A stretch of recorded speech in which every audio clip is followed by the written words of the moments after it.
السلام علیکم ورحمۃ اللہ وبرکاتہ نحمدہ ونصلی علی رسولہ الکریم اما بعد۔ الحمدللہ ہماری یہ دعوت دین یا دعوت و تبلیغ کی جو کلاسز چل رہی ہیں، اللہ کے بے پناہ کرم اور احسان سے الحمدللہ ہم لوگ تقریباً 15 کلاسز ابھی تک کر چکے ہیں، جس کی آج کلاس نمبر 16 ہے، جس میں آپ کے سامنے میں نے توحید کا تذکرہ، توحید کے بعد شرک کا تذکرہ کیا۔ شرک کی 2 قسمیں میں نے آپ کو بتائی، ایک شرک اکبر اور ایک شرک اصغر۔ شرک اکبر کی کچھ چیزیں، کچھ مثالیں، پھر اس کے بعد اس شرک کے پھیلنے کا سبب کیا ہے، یہ چیزیں میں نے آپ کے سامنے ذکر کی۔ الحمدللہ آج ہماری کلاس نمبر 16 اور اس کا ٹاپک ہے شرک اصغر۔ شرک اصغر۔ اب شرک اصغر کہاں کسے جاتا ہے؟ تو شرک اصغر کہا جاتا ہے کہ وہ شرک تو ہوتا ہے، یعنی جو شرک کی آپ نے تعریف لکھی ہے وہ شرک تو ہوتا ہے، پر وہ شرک اس درجے کا نہیں ہوتا جس سے انسان اسلام سے خارج ہو جائے۔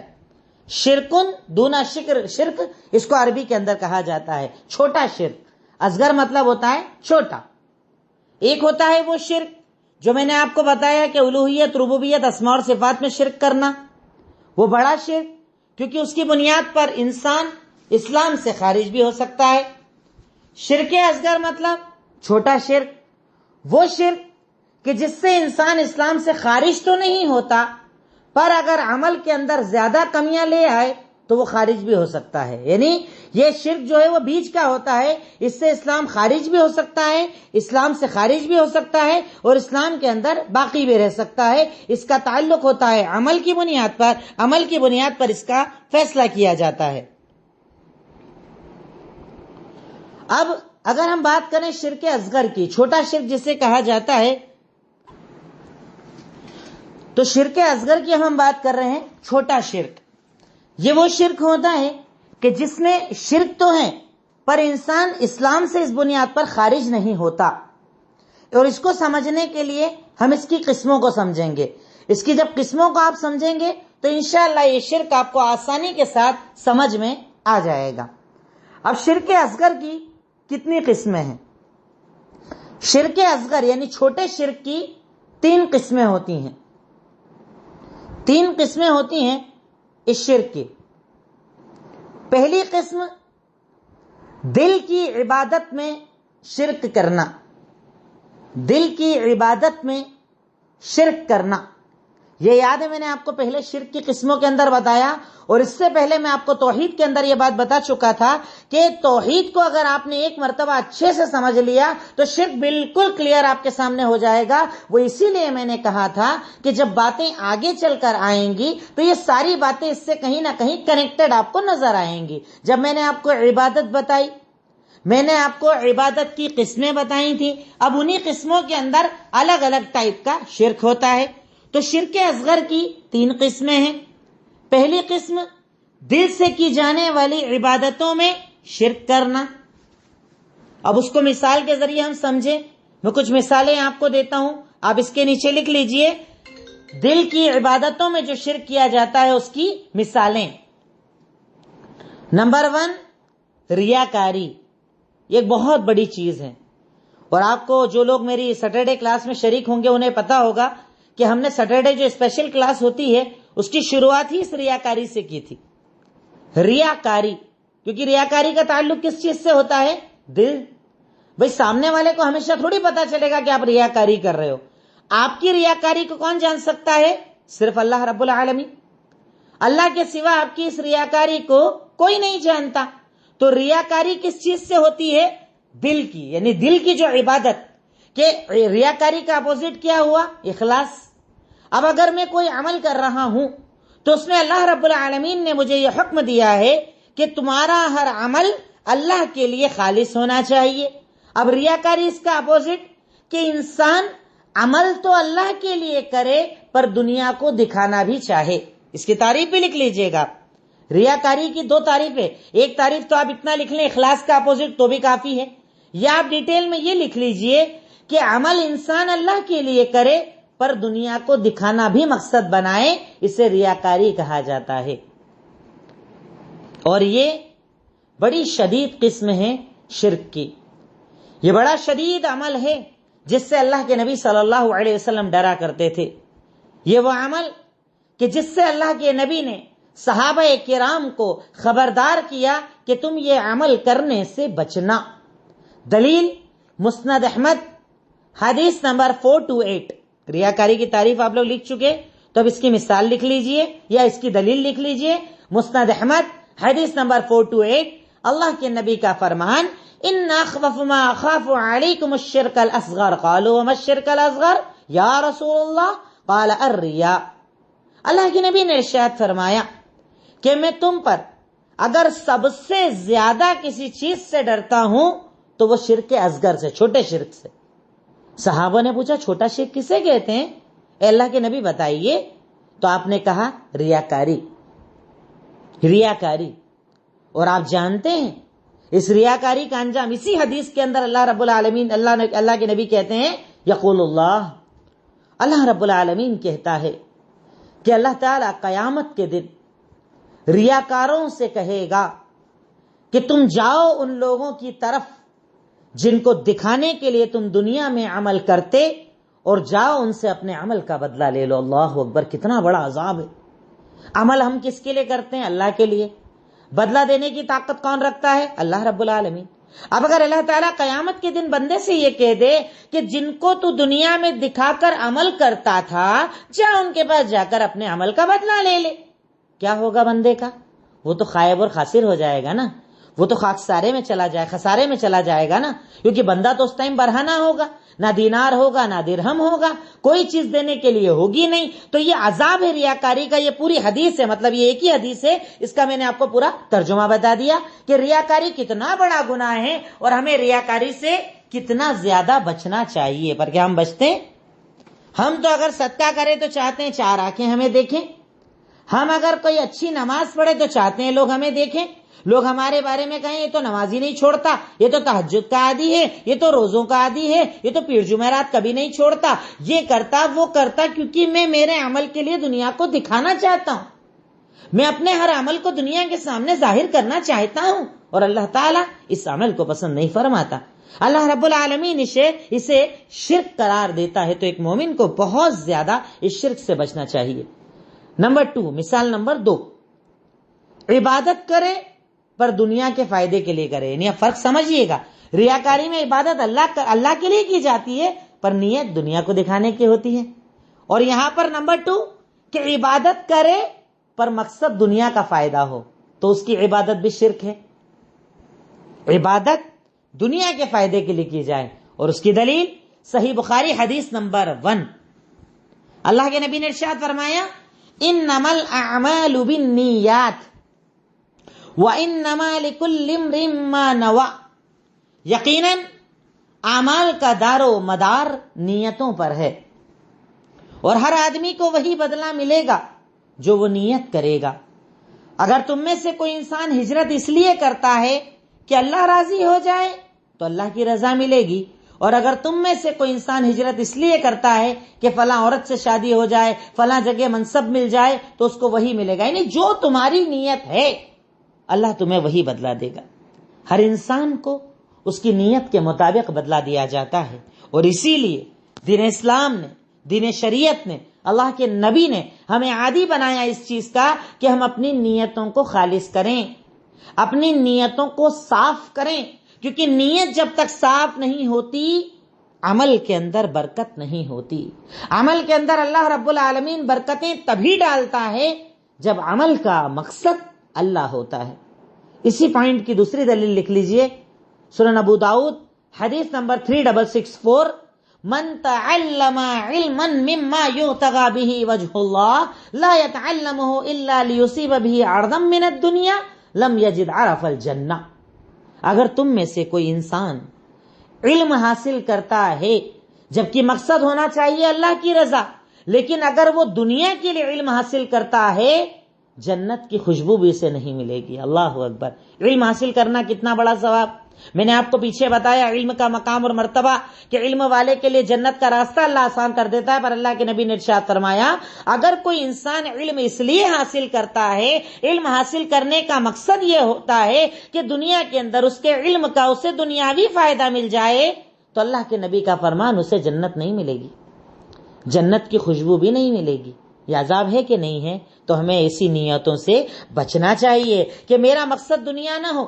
ہمارے ہاں تو ہر مقصد دنیا ہوتا ہے نا، کوئی بھی عمل کر رہے ہیں دنیا کا مقصد، دنیا میں نام، نمود، شہرت، نام ہو جائے، بڑا کہا جائے، سخی کہا جائے، یہ کہا جائے، وہ کہا جائے، اس چکر میں سارے عمل کیے جا رہے ہیں۔ پر سوچئے کہ آپ عمل بھی کریں اور اللہ قبول بھی نہ کرے تو کیا بچے گا آپ کے پاس؟ کچھ نہیں بچے گا۔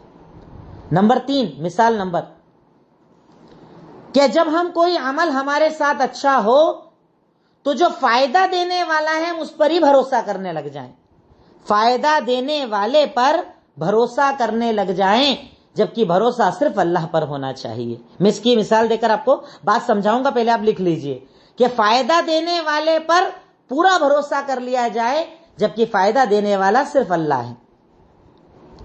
اس کی مثال دوائی، آپ دوائی کھاتے ہیں، آپ کی طبیعت ٹھیک ہو گئی، اب آپ سے اگر یہ کہا جائے کیسے ہو تو کہتے اس دوائی سے میں ٹھیک ہو گیا، جبکہ بندہ مومن کیا بولتا ہے؟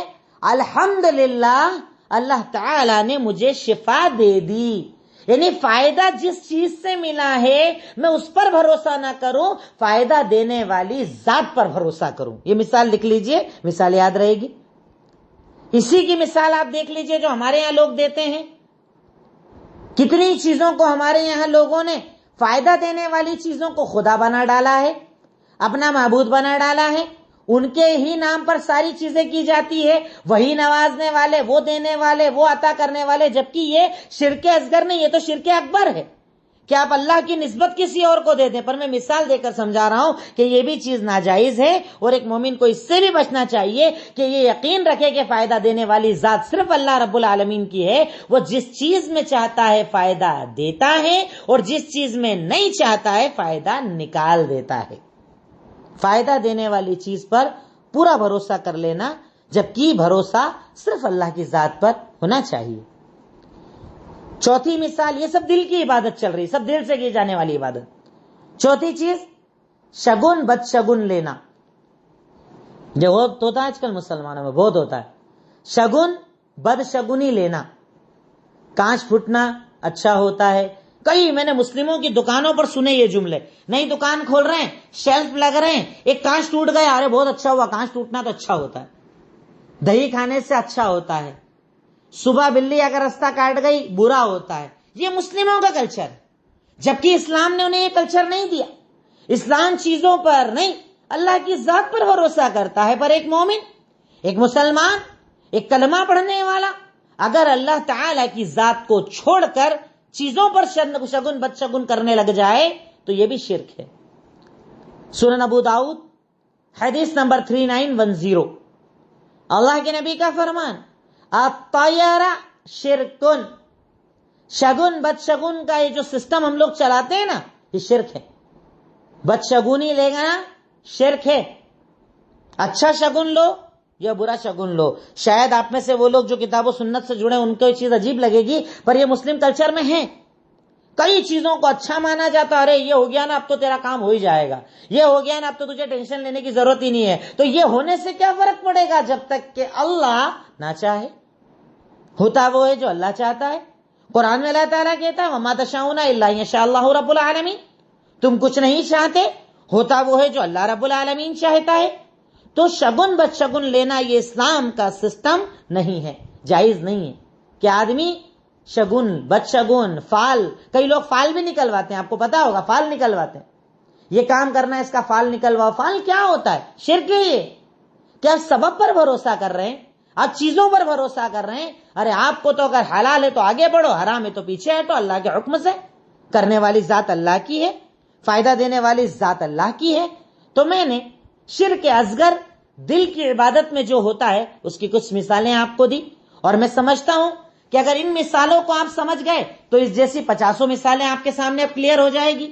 ہر وہ عمل جو دل سے کیا جاتا ہے، جس کا تعلق، جس عبادت کا تعلق دل سے ہوتا ہے، اس میں بھی اللہ کے ساتھ کسی کو شریک کرنا، یہ شرک اصغر ہو گیا۔ دوسری قسم عمل میں شرک، میں نے آپ کو عبادت میں بتایا تھا کہ عبادت ایک دل سے ہوتی ہے اور ایک عمل سے ہوتی ہے، ہاتھ پیر سے ہوتی ہے، جسم سے ہوتی ہے۔ تو عمل کی عبادتوں میں بھی شرک ہوتا ہے۔ اس کی ایک مثال جھاڑ پھونک کرنا، ہمارے یہاں بہت زیادہ مسلم سماج میں سسٹم، میں نے اس سے پہلے ایک مرتبہ آپ کو یہ بات بتائی تھی۔ آج مسلم معاشرہ گھرا پڑا ہے اس معاملے سے، ہر قدم پر، ہر گلی کے اندر ایک بابا بیٹھا ہے جو آپ کا دین اور شریعت سب برباد کرنے کے لیے بیٹھا ہے۔ اس نے دین کو دھندا بنا لیا ہے، جھاڑ پھونک کو دکانداری بنا ڈالا ہے۔ کہیں شرکیہ چیزوں کے ذریعے، گڈے گڑیوں کے ذریعے، الگ الگ طرح کے کپڑے لگا کر وہ جھاڑ پھونک کا عمل کرتا ہے اور لوگ وہاں جا کر اپنا دین برباد کرتے ہیں۔ یاد رکھیے، جتنے بھی شرک میں آپ کو بتا رہا ہوں نا، اگر اس میں عقیدہ بگڑتا چلا جائے تو یہی شرک اکبر بن جائے گا جو اسلام سے آپ کو خارج کر دے گا۔ پر اگر چھوٹے لیول پر ہے تو یہ شرک اصغر ہے۔ یہ ساری چیزیں جھاڑ پھونک کرنا۔ اب میں اس میں تھوڑی سی ڈیٹیل آپ کو بتا دوں کہ جھاڑ پھونک، جسے ہم رقیہ بھی کہتے ہیں عربی کے اندر، یہ دو طرح کا ہوتا ہے، ایک جائز، ایک ناجائز۔ جھاڑ پھونک جو ہوتا ہے وہ دو طرح کا ہوتا ہے، ایک جائز اور ایک ناجائز۔ جائز رقیہ کسے کہتے ہیں؟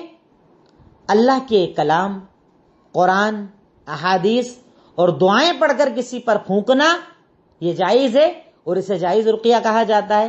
اللہ کا کلام، دعائیں، جائز چیزیں پڑھ کر کسی پر پھونکنا، یہ رقیہ ہوتا ہے اور یہ جائز ہوتا ہے۔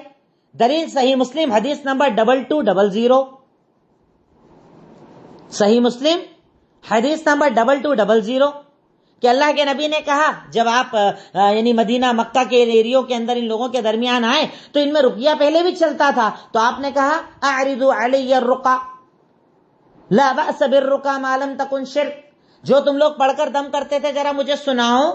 کہا وہ دعائیں جس میں شرک نہ ہو وہ پڑھنا جائز ہے، جب تک شرک نہ ہو تب تک پڑھنا جائز ہے۔ شرکیہ کلام نہیں ہونا چاہیے، شرکیہ باتیں نہیں ہونا چاہیے، ورنہ ناجائز ہو جائے گا۔ اگر شرکیہ باتیں آ جائیں تو ناجائز ہو جائے گا، پر اس کے علاوہ جائز ہے۔ خود اللہ کے نبی صلی اللہ علیہ وسلم حضرت عائشہ صدیقہ پر دم کیا، سر دکھ رہا تھا تو اللہ کے نبی صلی اللہ علیہ وسلم پر حضرت عائشہ صدیقہ نے دم کیا، یعنی آپ نے دم کیا بھی، دم کروایا بھی، جائز ہے۔ پر پھر بھی اس کے اندر بھی بہتر یہ ہے کہ آدمی خود اپنے آپ پر دم کرے، جب تک کہ حالت زیادہ خراب نہ ہو۔ خود اپنے اوپر دم کرنا زیادہ افضل اور زیادہ بہتر ہے کہ آپ اپنے اوپر دم کیجئے، خود دم کیجئے، یہ زیادہ بہتر ہے۔ پر اگر ضرورت پڑ جائے، آپ کو لگتا ہے کوئی آپ سے زیادہ دین کا جاننے والا، آپ سے زیادہ قرآن حدیث کے قریب، آپ سے زیادہ عبادت کے قریب، تو آپ اس سے رقیہ، یا جس کو اردو میں جھاڑ پھونک کہا جاتا ہے، وہ کروا سکتے ہیں، کوئی مسئلے والی بات نہیں، جائز ہے۔ پر ایک ہوتا ہے ناجائز رقیہ، جس میں غیر اللہ کا نام لیا جائے،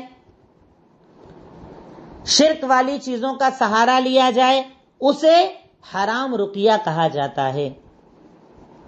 کہ رقیہ کے اندر غیر اللہ کا نام لیا جائے اور حرام چیزوں کا سہارا لیا جائے تو وہ ناجائز ہوتا ہے۔ اس کی دلیل سنن ابو داؤد حدیث نمبر 3883، اللہ کے نبی نے ارشاد فرمایا، ان الرقى والتمائم والتول شرک، رقیہ، تعویذ لٹکانا شرک ہے۔ اس میں وہی رقیہ مراد ہے جس پر غیر اللہ کا نام لیا جائے۔ اللہ کے علاوہ آپ جانتے ہیں جو یہ جھاڑ پھونک کی دکانیں لے کر بیٹھے ہیں، یہ جو بابا گیری کی دکانیں لے کر بیٹھے ہیں، نہ جانے کس کس کے نام لیتے ہیں۔ آپ نے کبھی اگر تعویذوں کو کھولا ہوتا، آپ کھول کر دیکھیے، ابلیس، نہ جانے کس کس شیطانوں کے نام لکھے ہوئے ہوتے ہیں، نہ جانے کون کون سے نام اس میں استعمال کیے جاتے ہیں۔ کیا یہ جائز ہے؟ یقیناً ایک مومن کبھی اپنے ایمان کا سودا نہیں کرتا، اور ان جگہوں پر بیماریاں جانے کی بجائے آتی ہیں، وہاں آدمی اپنا دین چھوڑ کر آتا ہے۔ اور دیکھیے، یہ لوگ سہارا لیتے ہیں ہمارے کامن پرابلمز کا، اور ہم چونکہ اللہ تعالیٰ پر یقین مضبوط نہیں، اللہ تعالیٰ پر توکل مضبوط نہیں، اللہ تعالیٰ پر ایمان مضبوط نہیں، ہم ان کی چالوں کے اندر آ جاتے ہیں۔ آپ گئے فلاں فلاں وہ آدمی، وہ بددین آدمی، وہ گندا آدمی جو نہ وضو بناتا، ڈھنگ سے غسل نہیں کرتا، کبھی نماز نہیں پڑھتا، دن بھر پان اٹھ کے منہ میں پھنسا کر رکھتے ہیں، اور یہ لوگ آپ کا علاج کریں گے۔ جو خود دین سے دور ہیں انہیں اللہ والا مانا جاتا ہے، نعوذ باللہ۔ اللہ والا ایسا ہو سکتا ہے؟ اللہ والا ہرگز ایسا نہیں ہوتا۔ اللہ والا اپنے آپ کو سنت کا پابند بناتا ہے، دین کا پابند بناتا ہے۔ الحمدللہ بہت سارے لوگ ہمارے اس ملک میں، شہر میں ایسے موجود ہیں جو قرآن و حدیث کے مطابق رقیہ کرتے ہیں، تو آپ ان کو دیکھیے، ان کے پاس توحید ہے۔ وہ بار بار آپ سے کہیں گے کہ شفا دینے والی ذات صرف اللہ کی ہے، میرے ہاتھ میں کوئی اختیار نہیں ہے، اللہ کرنے والا ہے، میں تو صرف اللہ کے کلام کو پڑھ رہا ہوں، میری کوئی اوقات اور حیثیت نہیں ہے۔ وہ نمازی ہوتے ہیں، وہ پرہیزگار ہوتے ہیں، وہ اللہ کی ذات پر یقین رکھنے والے ہوتے ہیں، وہ سچے راقی ہوتے ہیں، رقیہ کرنے والے ہوتے ہیں۔ پر ہمارے یہاں تو آپ جائیے، بہت پریشان ہو تمہارے تو گھر والے ہی تمہارے دشمن ہیں، بہت ترقی کر سکتے تھے پر راستے رک گئے تمہارے۔ ہر آدمی کو یہی لگتا ہے۔ کون ہے جو ان چیزوں سے بچا ہوا ہے؟ اب صحیح جگہ آئے ہو، یہاں پر تو سارا مسئلہ حل ہو جائے گا، کیونکہ اس کو اللہ کی طرف نہیں جوڑنا ہے، اس کو اپنی ذات کی طرف جوڑنا ہے۔ اور لگے دے بتی، جو جو اچھا لگا دیتے گئے، دو چار چیز نشانے پہ لگی اور آپ صاحب آ گئے ان کے قدموں کے اندر۔ یہی تو وہ چاہتے ہیں، یہی تو وہ چاہتے ہیں، آپ کا دین برباد کرنا۔ اور ایک مسلمان بتا نہیں سکتا، میں آپ کو بیان کرنے کی میری طاقت نہیں ہے کہ اپنی بہن بیٹیوں کو ایسے لوگوں کے گھروں میں اکیلے دم کرانے کے لیے چھوڑ کر آ جاتے ہیں، اور یہ بھی نہیں سمجھ پاتے کہ جائز کیا ہے اور ناجائز کیا ہے۔ اللہ حفاظت کرے ہماری بہن بیٹیوں کی ایسے لوگوں سے جو ان کی عزتوں تک سے کھیل جاتے ہیں۔ یہ ناجائز ہے، ایسی جھاڑ پھونک کہ جس کے اندر غیروں کا نام استعمال کیا جائے۔ انسان اپنی بڑائی کرے، اپنے آپ کو بڑا بتائے۔ ایک سچا راقی وہ ہے جو صرف اللہ کو بڑا بتاتا ہے، اس کے ذریعے شفا مل بھی جائے تو وہ یہ کہتا ہے کہ اللہ کی ذات شفا دینے والی، میری کوئی اوقات اور حیثیت نہیں ہے۔ اور اللہ کے کلام کو پڑھتا ہے، قرآن کو پڑھتا ہے، صاف آیتوں کو پڑھتا ہے اور آپ کے سامنے پڑھتا ہے۔ ورنہ آپ دیکھیے گا بہت سارے ڈھونگی لوگ تو کیا کرتے ہیں، منہ میں پڑھیں گے، یوں کریں گے، آپ کے اوپر پھونک دیں گے، آپ کو لگے گا پتہ نہیں کیا پڑھا ہے۔ جب اللہ کا کلام پڑھ رہے تو کھل کے پڑھو نا، کیا مسئلہ ہے اس کے اندر؟ پر نہیں، وہ چاہتے نہیں کہ آپ کو پتہ چل جائے۔ تو اللہ کے لیے اپنے آپ کو ایسے راقیوں سے، ایسے رقیہ سے بچائیے۔ دوسری اس کی مثال تعویذ لٹکانا، یہ ہمارے ہندوستان کا بڑا سینسیٹیو ٹاپک ہے، تعویذ لٹکانا۔ پہلے تو آپ حدیث دیکھ لیں کہ تعویذ کے بارے میں شریعت مطہرہ کیا کہتی ہے۔ مسند احمد حدیث نمبر 156، اللہ کے نبی نے ارشاد فرمایا، من علق تمیمتا فقد اشرک، من علق تمیمتا فقد اشرک، جس نے تعویذ لٹکایا اس نے شرک کیا۔ اچھا، اس میں بھی آپ سمجھنا، اگر تعویذ لٹکا کر بندہ یہ سوچتا ہے کہ اللہ شفا دے گا، ذریعہ یہ بنے گا، تو یہ شرک اصغر ہے۔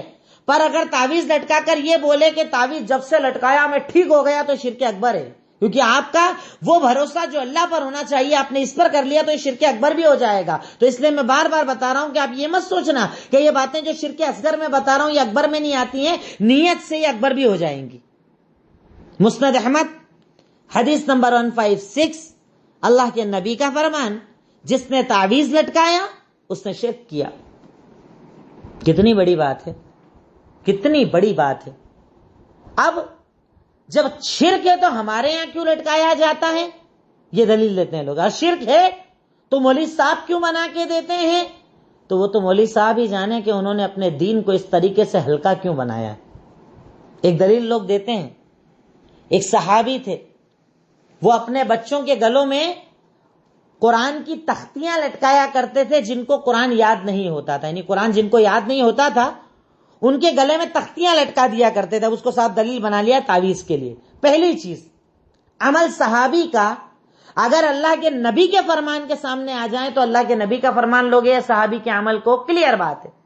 امام ابو حنیفہ رحمۃ اللہ علیہ کا بنایا ہوا اصول ہے کہ اگر حدیث اور صحابی کا قول یا عمل ٹکرائے تو صحابی کے قول عمل کو چھوڑ دیا جائے گا، اللہ کے نبی کی حدیث کو لیا جائے گا۔ صحابی کا عمل تھا، وہ اپنے وہ بچے جنہیں قرآن یاد نہ ہوتا تھا ان کے گردنوں میں تختی لٹکا دیا کرتے تھے، مقصد ہوتا تھا قرآن یاد کروانا۔ تو پہلی چیز اگر اللہ کے نبی کا قول موجود ہے تو صحابی کا عمل نہیں چلتا. اور دوسری چیز، وہ تعویذ نہیں لٹکاتے تھے، وہ تختیاں لٹکاتے تھے، اور مقصد ہوتا تھا یاد کروانا. اسے دلیل بنا لیا کہ ہم تو صاحب قرآنی تعویذ لگاتے ہیں، ہم جو تعویذ لگاتے ہیں اس میں تو قرآن کی آیتیں لکھی ہوتی ہے.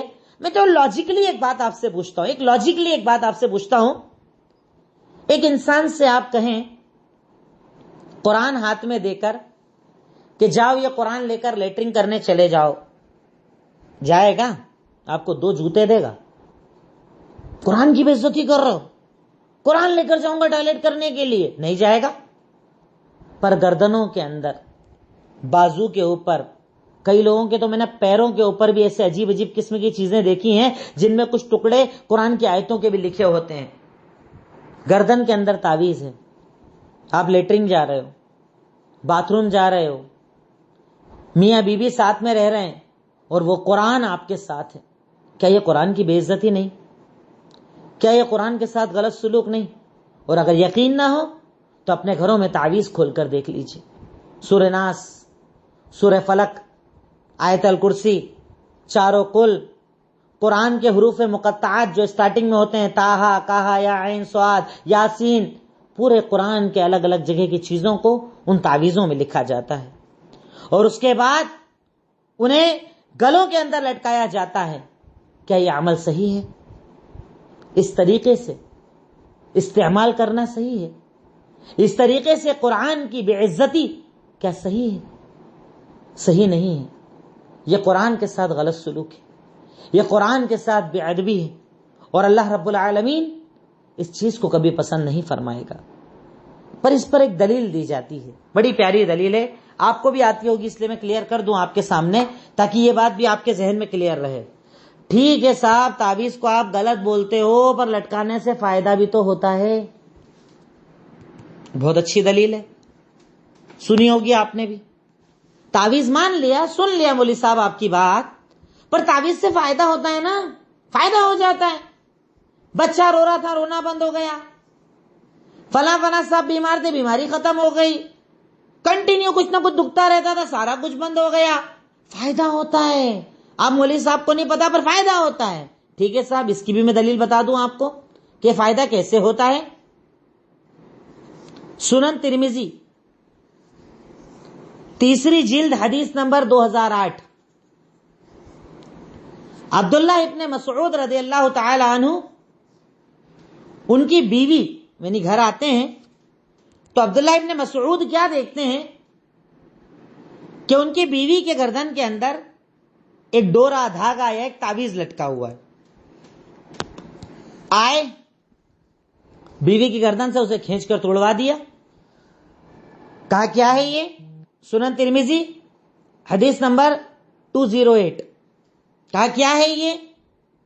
کہا میری آنکھ میں بہت زیادہ تکلیف ہو رہی تھی، پاس میں ایک یہودی عورت رہتی ہے، میں اس کے گھر گئی، اس نے تعویذ دیا، دھاگا دیا، ڈورا دیا، جو بھی دیا، لٹکایا اور چکاچک آرام.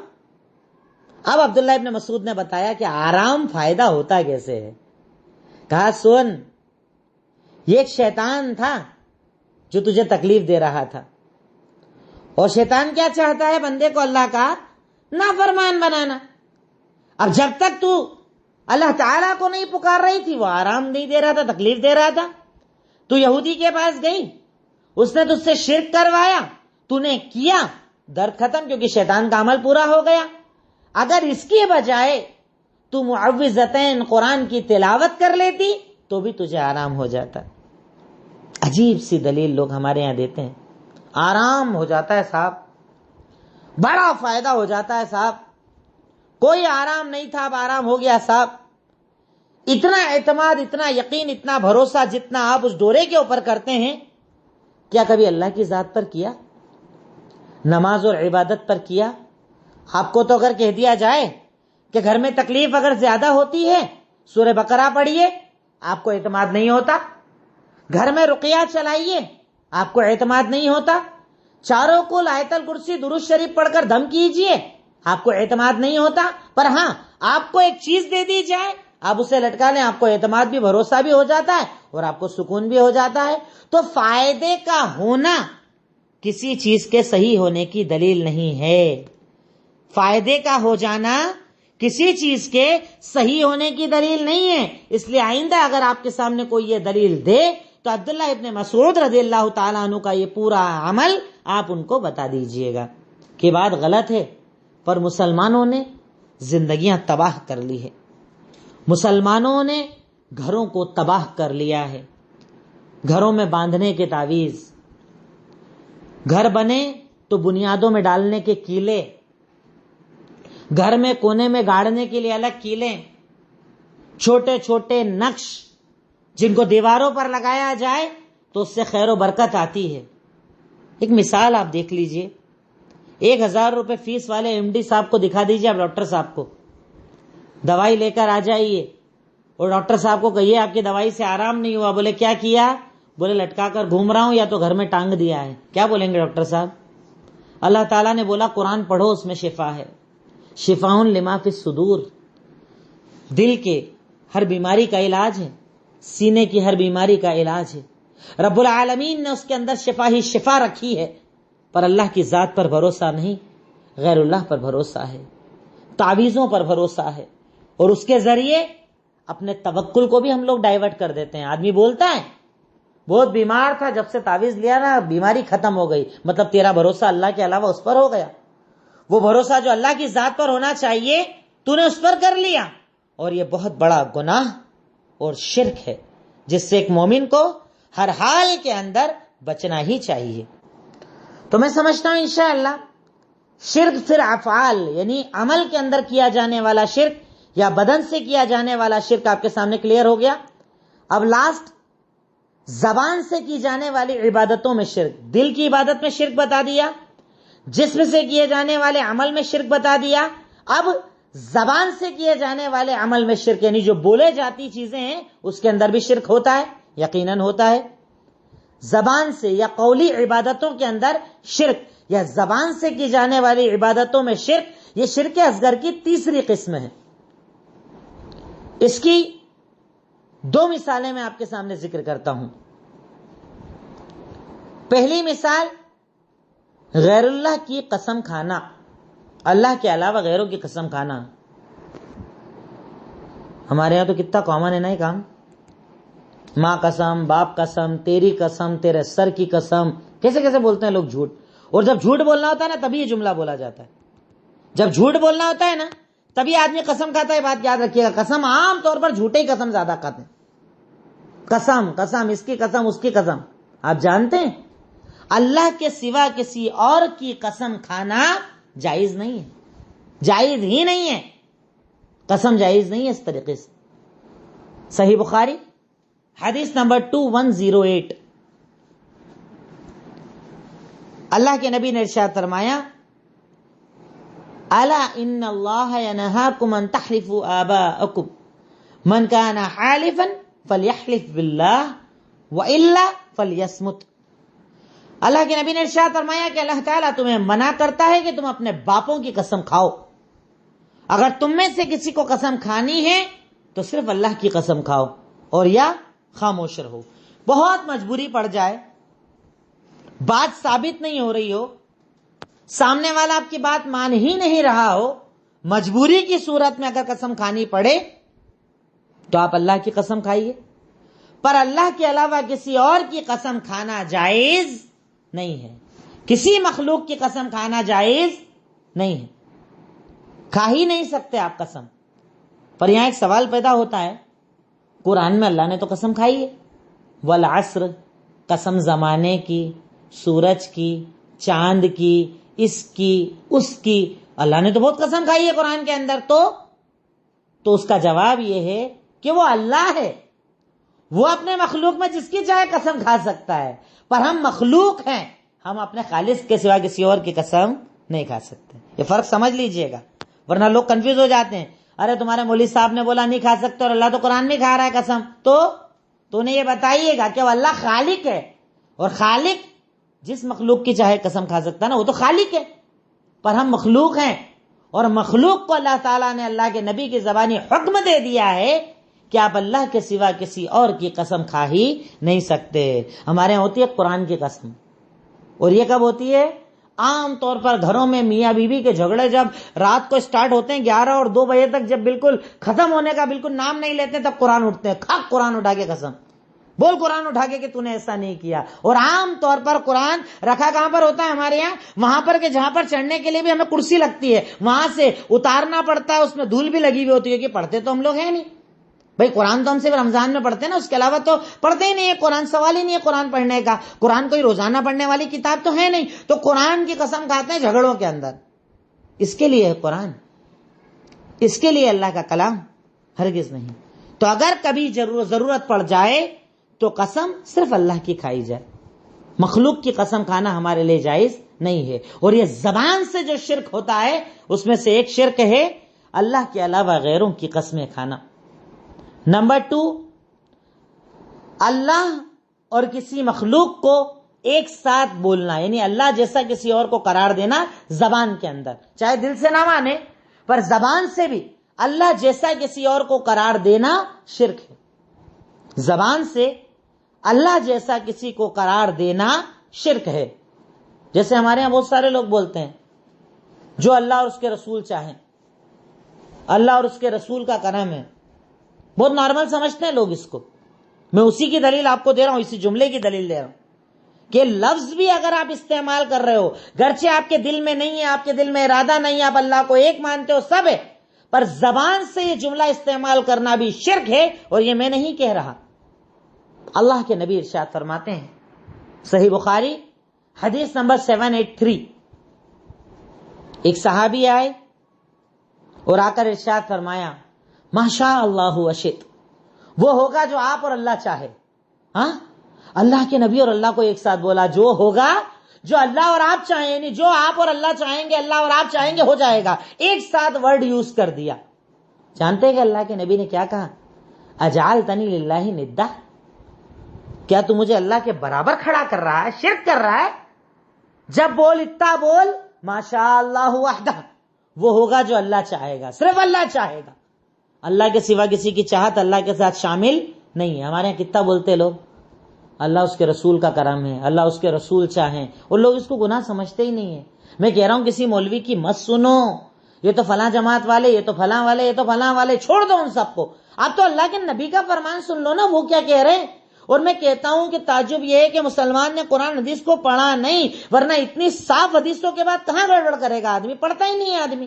صحیح بخاری کی صاف حدیث، صحابی نے بولا وہ ہوگا جو اللہ اور آپ چاہیں. اللہ کے نبی نے بولا مجھے اللہ کے ساتھ کھڑا کر رہا ہے. جب بول اتنا بول جو اللہ اکیلا چاہے، اللہ کے جیسا کوئی نہیں، اللہ کے ساتھ کوئی نہیں. یہ ایک مومن کو طریقہ سکھایا، یہ ایک مومن کو اللہ کے نبی نے دین سکھایا، یہ ایک مومن کو اللہ کے نبی صلی اللہ علیہ وسلم نے زندگی گزارنے کا طریقہ سکھایا. اور اگر ان سب چیزوں میں بھی، یہ جو میں نے آپ کو شرک کی قسمیں بتائی ہیں نا، اگر ان کے اندر بھی کوئی بندہ دل سے یہ بولتا ہے کہ میں اللہ کے ساتھ ان کو بھی مانتا ہوں، تو وہ شرک اکبر ہو جائے گا، پھر اصغر نہیں بچے گا. اور صرف عمل میں اگر پایا جائے تو وہ شرک اصغر ہے، اس سے بھی آدمی کو توبہ کرنا پڑے گا. ورنہ شرک اصغر، جیسے میں نے آپ کو بتایا کہ شرک اکبر کا حکم کیا ہے کہ انسان جو اسلام سے خارج ہو جاتا ہے، اور شرک اصغر کا حکم یہ ہے کہ اگر اس کو بھی آدمی توبہ نہ کرے تو وہ شرک اکبر کے درجے کو پہنچ جائے گا. اگر اس سے بھی انسان توبہ نہ کرے تو وہ شرک اکبر کے درجے کو پہنچ جائے گا، اور وہ بہت بڑا گناہ بن جائے گا. تو آج کے اس درس کے اندر میں نے آپ کے سامنے شرک اصغر کو کلیئر کیا، اس کی 3 قسمیں بتائیں، اور تینوں قسم کی، پہلی قسم کی 4، پھر 2، اور پھر 2 مثالیں میں نے آپ کو بتائی. اب ان ساری مثالوں کو آپ اپلائی کرتے چلے جائیے، اور مثالیں آپ کے سامنے کلیئر انشاءاللہ ہوتی چلی جائیں گی. آخر میں اللہ تعالیٰ سے دعا ہے، اے الہی، اے مولا رب العالمین، خالق مالک رحمان رحیم، تو ہم تمام کو حق سمجھنے اور حق پر عمل کرنے کی توفیق عطا فرما. اے اللہ، ہمیں توحید کو سمجھ کر توحید پر زندگی گزارنے کی توفیق عطا فرما. اور اے اللہ، دل، زبان اور عمل سے بھی ہمیں کسی بھی طرح کا شرک کرنے سے تو محفوظ فرما دے. وآخر الدعوانا ان الحمدللہ رب العالمین. السلام علیکم ورحمۃ اللہ وبرکاتہ.